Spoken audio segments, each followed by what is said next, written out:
vedare tinokuchingamidzai zvekare kune chimwe chirongwa pano paZim Facebook Secrets and Confessions. Tadzoka zvekare nemamwe mamessages. Regedzai tibva tapinda mumamessages edu atadzoka takakubatirai.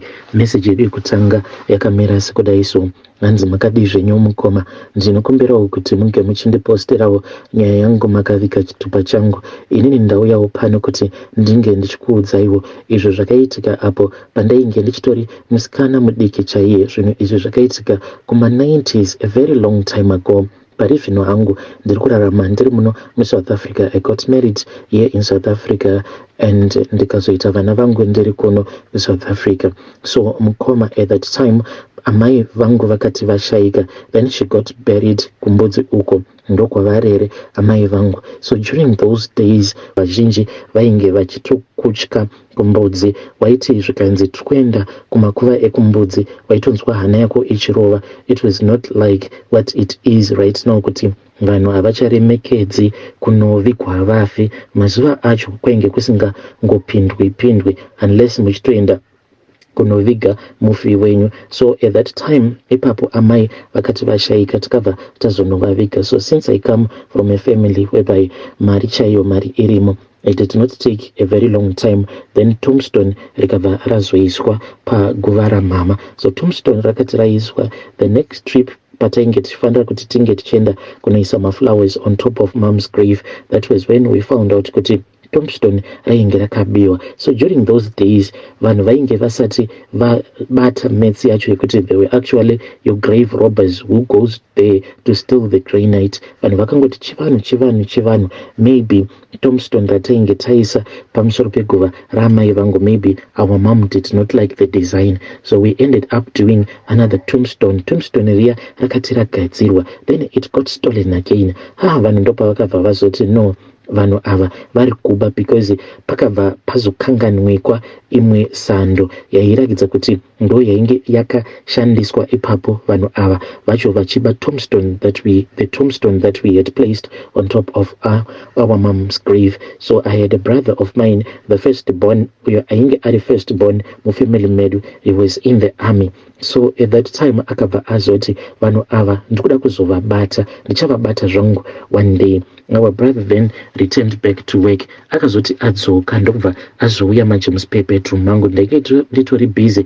ndichitoverenga. Then akabva ati kwandiri, pfuti unoiziva here? Ndikabva ndati no, handiizivi, I only know it from the movies. Then akabva ati ndinayo pfuti. Ndikabva ndati tuone. Ndikabva ndaona achitoburitsa pfuti. So pfuti iyi akabva anditi ainge aiba kubasa, akabva ati pfuti iyi ndoda kuti unge uchizoichengeta. So akabva azobvisa mabullets ainge arimo mupfuti. But the most unfortunate part about it is that hanzvadzi yangu akabva azocommita suicide mushure mekunge apfuura mudzimai wake zvekare nevana using that same gun. I just wish kuti ipapo dai zvimwe kuda ndakaramba kubatiswa pfuti iyoyo nebrother yangu, zvimwe kuda iye nevana nemuroora vangadai vachiri vapenyu. So I accepted pfuti iya. Akabva anditi pfuti iyi hairakidzwe kana munhu wazvinzwa here, nekuti kana ukangorakidza munhu pfuti iyi unosungwa ukaenda kujere. I then took that gun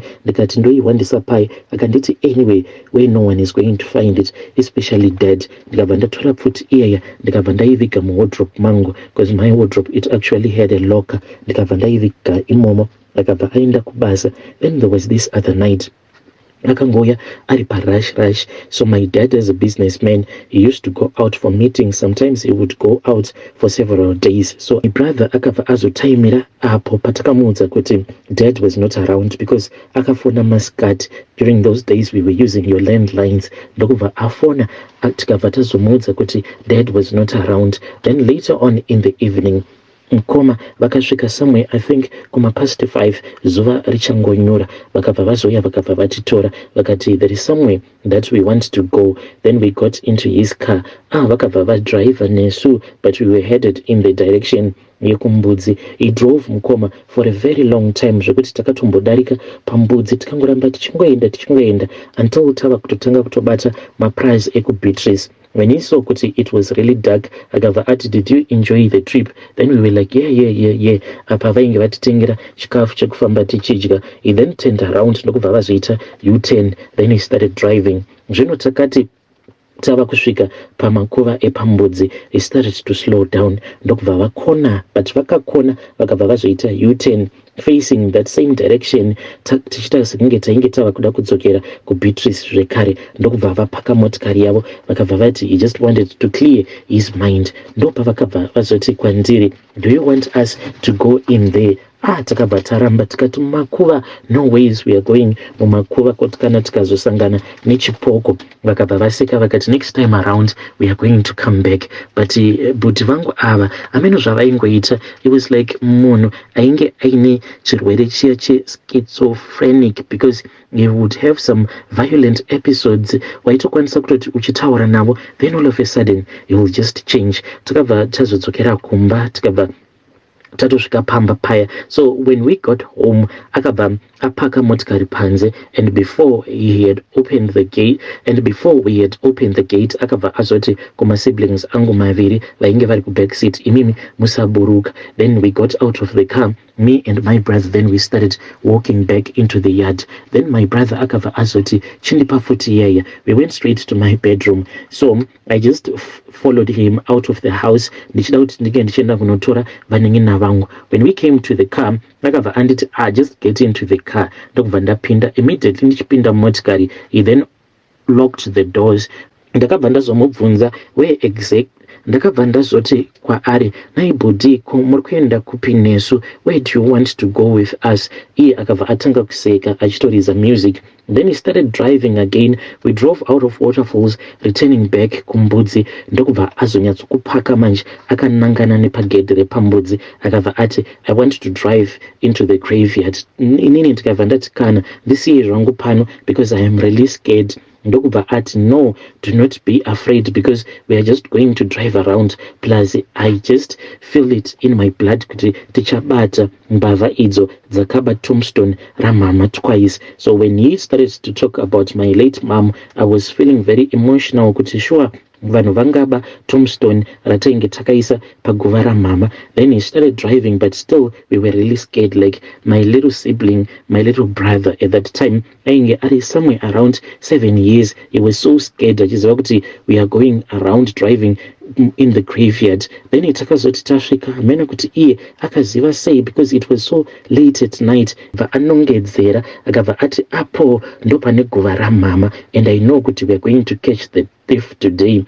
Ndakabva ndati inini hangu count me out because I am not getting out of the car. Even paakatombokoka pfuti yake handina kana kutombogara ndatya, because ndakatozviudza kuti it is far much better andiuraye zvangu kuti ndinge ndichizoburuka motikari ndozosangana nezvipoko. What if ndikazosangana nechipoko chamama? I was like really shaking. Worst of all, vanengina vangu vainge vari at the back seat. You could tell kuti vana they are quite traumatized, kuti it's the first time kuona mabullets zvekare kuona pfuti ichikokewa. They were so traumatized. But I think kuti my little brother, he does not remember this incident that happened. So budi vakabva vazoburuka motikari ndokubva vafamba, but the way that he was walking, it was someone who was like possessed. Ndokubva vazodzoka motikari. He then started to roll his weed because budi vangu vaisvuta mbanje zvimwe zvainge zvichitobohwa. Vakabva vati the good thing about smoking weed is that it will chase away all the evil spirits. Ndokubva vatimanikidza kuti tinge tichisvuta fodya iyaya, including my little siblings. Vakabva vamanikidzwa kusvuta mbanje dzedziya. So I don't know kuti ndopa zvakazobvira here izvozvo zvekuona zvipoko. And when I was listening to the story yemwana uya weku America, that is where it all started. Patakamanikidzwa kusvuta mbanje nabudi ndopa ndakatanga kuona zvipoko. I suffered for a very long time. Even right now I am still suffering. I am that kind of a person whereby I am so scared. I do not want to be alone.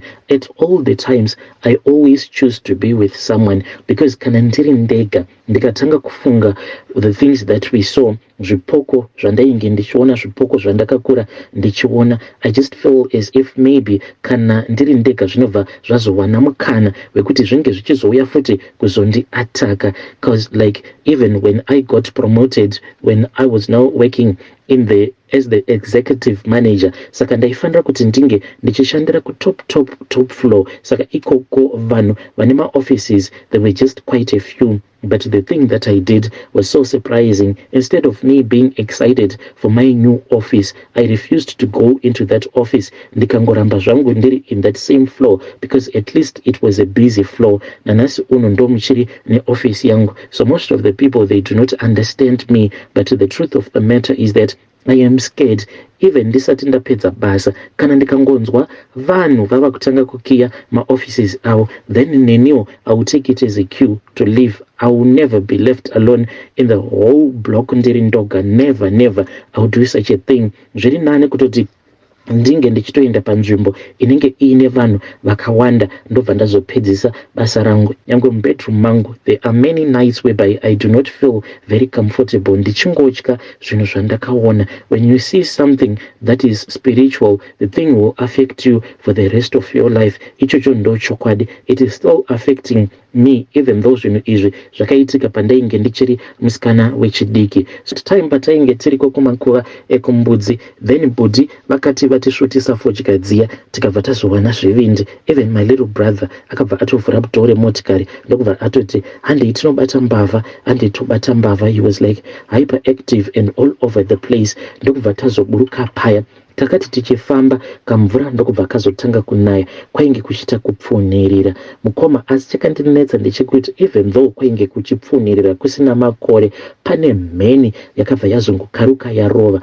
Mheni iyi yakati yarova, then takabva tanyatsokuona kuti kunze kwakaita kuchena kuita kuti ngwee. Then we saw makuva ose.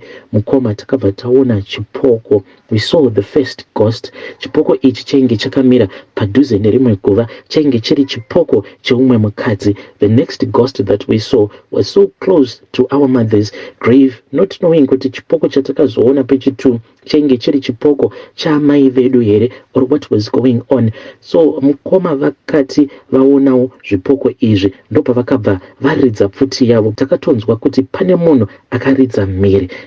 Vamhanya vachidzokera kumotikari. We also ran tichitevera mukoma, tikabva tazonopinda mumotikari. My brother started to drive like a madman. He drove so fast we nearly had an accident. Titadzoka kumba, he just dropped us off. Akabva azondipa mbanje, akandipa mabhora embanje. Akabva anditi paya pamunenge mava kunorara unge uchizopfungaidza mbanje idzi. So I kept on doing that, but ndaiti kana ndikasapfungaidza mabhora aya embanje ndaitoona zvipoko. Ende zvipoko izvi ndaiwanzo kuti paya pandinenge ndakagara zvangu, when I just say let me close that window, pane rimwe window randakanganwa mani kunovhara. Paya pakuenda kunovhara window, ndaibva ndatoona chipoko chakamira panze outside, maybe even sitting on the lawn. Chaingoti kana chaona kuti ndinenge ndachiona, chobva chatiza, chobva chajamba chirawo, then it will just disappear just like that. Izvi zvinhu ndakazviona until I finished my high school. Even pandainge ndava kunoko, it happened for only a brief period of time. Ndokubva ndazotanga kuenda kuchurch, zvikabva zvazotanga kuita nani, zvichiita nani. But the only thing that I still have, that I struggle with, is that fear yekuziva kuti ndakamboona zvipoko. Ndo zvinhu zvinongoramba zvichingondipa a lot of fear, and I don't know how am I going to defeat that fear, because kunyangwe ndikanzi ndanamata zvinenge ndinongoramba ndichingozvibvunza kuti saka ipapo patakaona zvipoko izvi zvainge zviri zvipoko zvane. Uye paya ivo bhudhi vangu pavakazoti ndaona munhu vachizopfuura munhu wacho uyo wavakati vakaona, but isusu we never saw anything. But why is it takazonzwa munhu wacho wavainge vachiti vainge vapfuura achiridza mhere? The guy was just screaming in pain. So I don't know kuti maybe chainge chiri chipoko here chavakashuda, or what happened. After our brother had dropped us off, futi yavainge vakati vainge vachida kundibatisa havana kuzondipa futi iyo iyoyo, because vainge vachiti we must find a day whereby we will just drive, tongo drive, then we will find a place where we can dump this gun zvekare nemabullets. But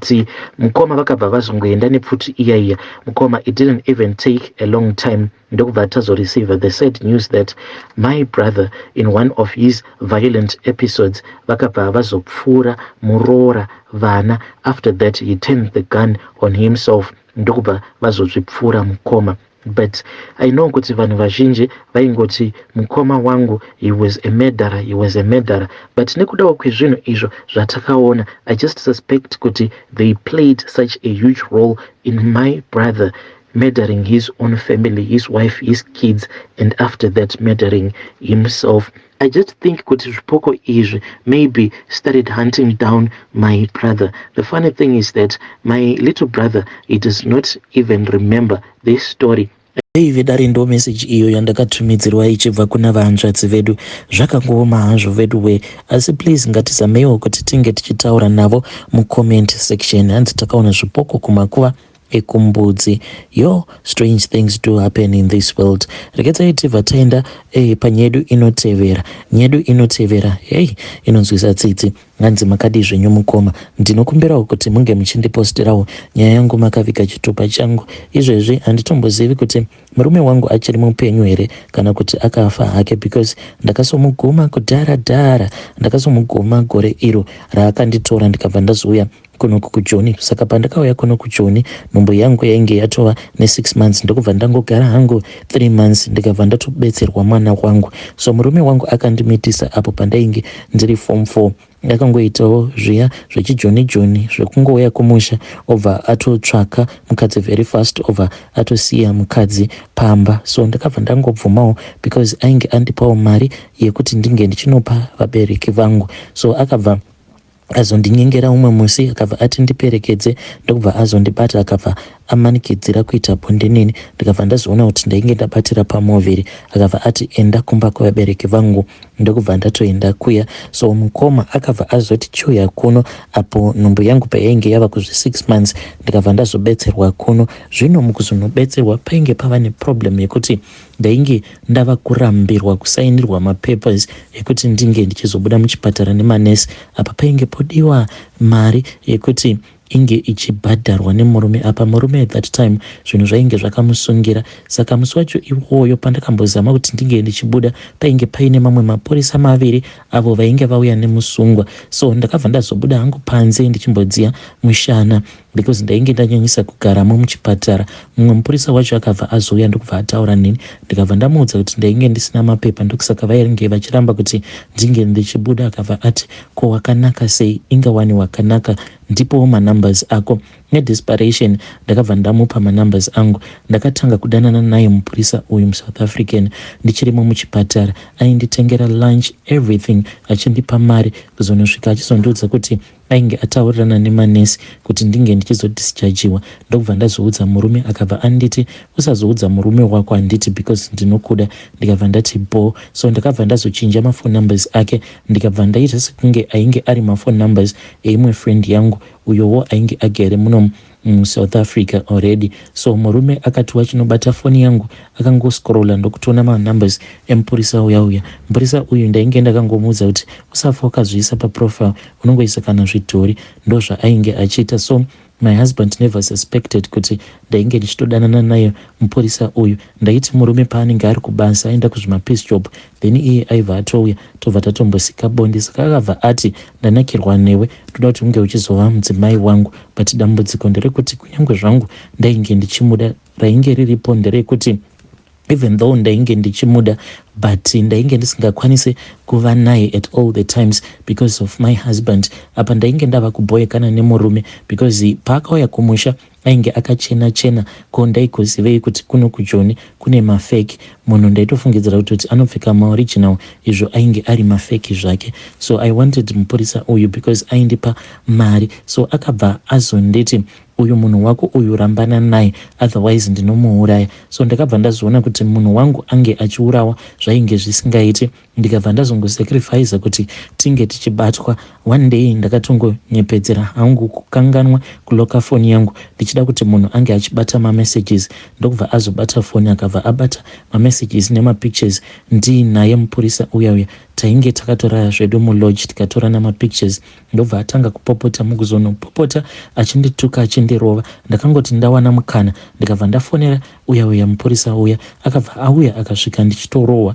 Ndobva vazotora murume wangu vakabva vanomuvharira, ndikamanikidzwa kuti ndinge ndichimuvhurira case. Ndokubva ndazomuvhurira case. Murume akavharirwa for a very long time achingonzi case yake yapostponiwa kudzamara ndazoregedza kuendawo kukoti kwacho, because pandakazozvinzwira nungo gore rainge rava kutonopera apa uyu murume wangu wandigere naye mupurisa uyu ainge ava kunditi chindizvarirawo mwana. Ndo pandakabva ndazorumura mwana wangu, mai vakabva vazouya vakabva vazotora mwana, but vakatongoti kana zviri zvo zvawasarudza mwana wangu, I will support you, you are fighting for your own future. Tainge tagara tatozviona kuti munhu wangu uyu haana future. So mama vakabva vafara, vakafadzwa nemagariro acho avakasvika vachiona ndakaita. So zvaizvezvi ndakazoita umwe mwana zvekare naye mupurisa uyu.